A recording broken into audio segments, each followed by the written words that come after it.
ये वीडियो बनाने से पहले थोड़ा-सा संकोच हो रहा है, लेकिन कैसे भी हिम्मत करके मैं ये वीडियो बना रही हूँ। एक स्टोरी है जो कि मैं आप सभी के समक्ष रख रही हूँ और ये कोई काल्पनिक स्टोरी नहीं है। ये मेरी खुद की स्टोरी है जो कि मैं बड़े ही हिम्मत से कैमरा ऑन करके आप सभी के समक्ष रख रही हूँ। A very good morning everybody. मैं शोभा सिंह आप सभी का स्वागत करती हूँ अपने आज के वीडियो में। कैसे हैं आप लोग? आई होप बहुत ही अच्छे होंगे, लाइफ में बहुत ही मस्त होंगे, अपने आप से खूब सारा प्यार कर रहे होंगे और लॉ ऑफ अट्रैक्शन को फॉलो कर रहे होंगे। आप सभी को पता है कि मैं लॉ ऑफ अट्रैक्शन की कोच हूँ। मॉर्निंग एंड नाइट को लॉ ऑफ अट्रैक्शन की क्लासेस चलाती हूँ और वहाँ पर पूरे पैन इंडिया से, वर्ल्ड वाइड से काफ़ी सारे लोग आते हैं और उनको मैं सिखाती हूँ कि किस तरीके से आप अपनी लाइफ में कोई भी चीज़ों को खुशी खुशी मैनिफेस्ट कर सकते हैं।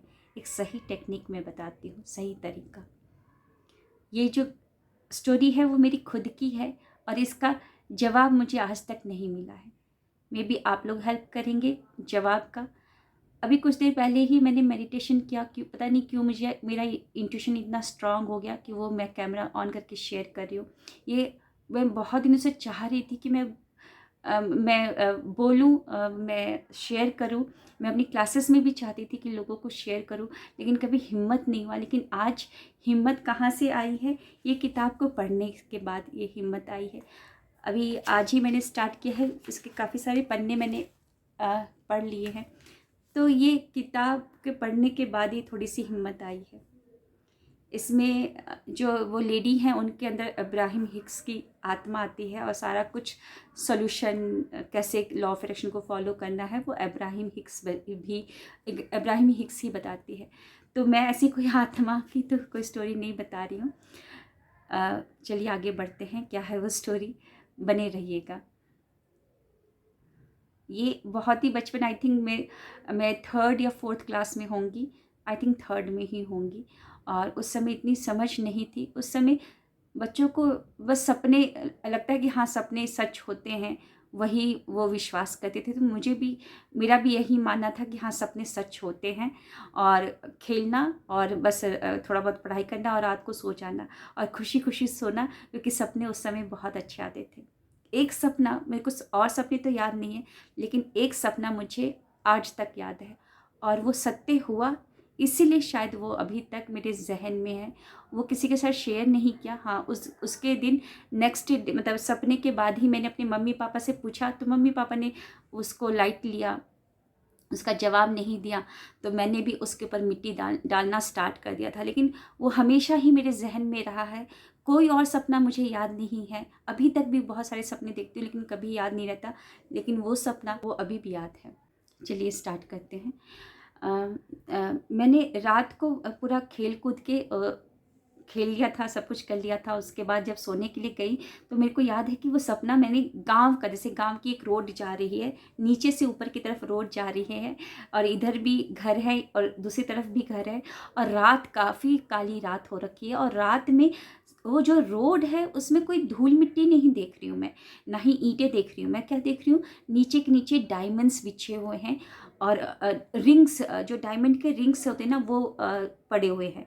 घर में भी पूरा रिंग्स भरे हुए हैं, इस तरफ भी घर में, इवन सब जगह सिर्फ रिंग्स रिंग्स। जहाँ भी मैं जा रही हूँ वहाँ पर रिंग्स। और एक गली ऐसी आती है जहाँ पर डॉल्स रहते हैं। वो डॉल्स कौन से थे? वो डॉल्स सिर्फ एक ही जैसे होते हैं और वो डॉल्स थे मेरे डॉल्स, मेरे डॉल। मेरे पास एक डॉल थी, सिर्फ एक ही डॉल थी। मुझे अभी भी याद है कि सिर्फ एक ही डॉल थी, उसके साथ मैं बहुत खेला करती थी। और वही डॉल की डुप्लीकेट्स, वैसे ही डॉल का डुप्लीकेट्स उस गली में पड़े हुए थे, मतलब नींद में ही मैं देख रही हूँ। और बहुत सारे डॉल्स और बहुत सारी अंगूठियाँ ऐसी पड़ी हुई है, पर्ल्स भी पड़े हुए हैं। अब जाके पता चलता है कि वो डायमंड थे, पर्ल थे। उस समय तो कुछ नहीं था, उस समय सिर्फ चमक याद थी मुझे, कि वो चमक, बस वो याद थी। और मैं उनको इकट्ठा करने की कोशिश करती हूँ, इसी उलझन में कि हाँ मैं इकट्ठा कर लूँ, सारी इकट्ठा कर लूँ, सारे डायमंड रिंग्स को इकट्ठा कर लूँ अपने फ्रॉक में, और उसी में मेरा नींद खुल जाता है, उसी उलझन के साथ। लेकिन मैं बहुत खुश थी और खुशी खुशी जैसे ही मैं उठी तो देखा कि मम्मी नहीं है। मम्मी किचन में जा चुकी थी, खाना पका रही होंगी, नाश्ता पका रही थी मे बी। और मेरे पापा ऑफिस चले गए थे और मेरा भाई बहुत ही छोटा था, वो सोया हुआ था। मैंने जैसे ही उठा तो पहले अपने मैंने डॉल को देखा, मेरा डॉल मेरे पास ही, छोटा सा डॉल था, वो मेरे पास ही था, पड़ा हुआ था।